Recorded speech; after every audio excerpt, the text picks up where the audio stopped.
Daxil olan şikayət ərazidən zibilin daşınmamasından idi. Sakinlər bu işdə əlaqədar təşkilatlarla bərabər əhalinin də günahı olduğunu qeyd etdilər. Çünki yığılan məişət tullantıları xüsusi ayrılmış qablara atılmalıdır. Mahrasa bağında məişət tullantıları üçün ayrılan qutuların az olmasından başqa bir problem də əlavə olunur. Bura tikinti materiallarının qalıqları, ağac budaqları atılır. Bunları isə daşımaq çox çətinlik törədir. Bir dənə görsən ki, uşağı verirlər, ay uşaq apar zibil. Küyə yenişətür.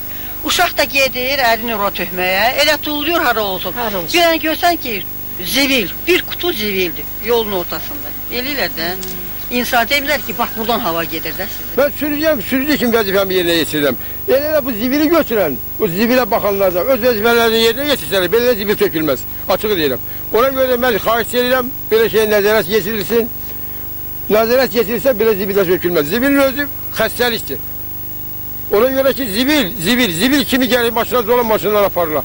Onu aparır mı, burada kimin yığılışır birbirindən, ona görə də burada xəstəlik baş verir.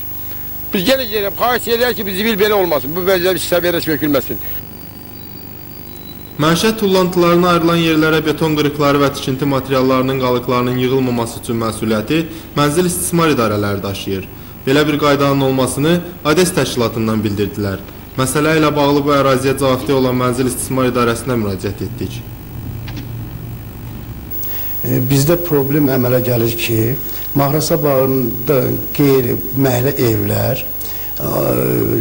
məhlə zibillərini haraba ilə gətirib zibil kutularının böyrünə tökürlər. Bir də ki, binalarda görünür ki, təmir işləri gedir. Təmir işləri də həmən o olduğu kimi gecələr zibil kutularının böyrünə beton qırıqlarıdır, sement töküntüləridir. Bununla əlaqədar yaşayıcılardan xahiş edirəm ki, bunlar ancaq bunları daşımaq üçün ADES firması ilə müqavilə bağlamalıdır həmən yaşayıcı. Tikinti materiallarının daşınması üçün ADES firması o materialın həcmində müqavilə bağlamalı, pul keçirməlidir. Bunun üçün adilli maşın ayrılır, gəlir həmən yaşayıcının öz evindən o maşın onu götürüb aparır. Hər birimiz evimizdə təmizliyə riayət etdiyimiz kimi, şəhərimizə də belə münasibət bəsləməliyik. Çünki bu bizim şəhərimizdir və onun küçələrindən isə hamımız keçirik. Məqsəd Rəhimov, Vaqif İbrahim Xəlil, Xəbər Plus.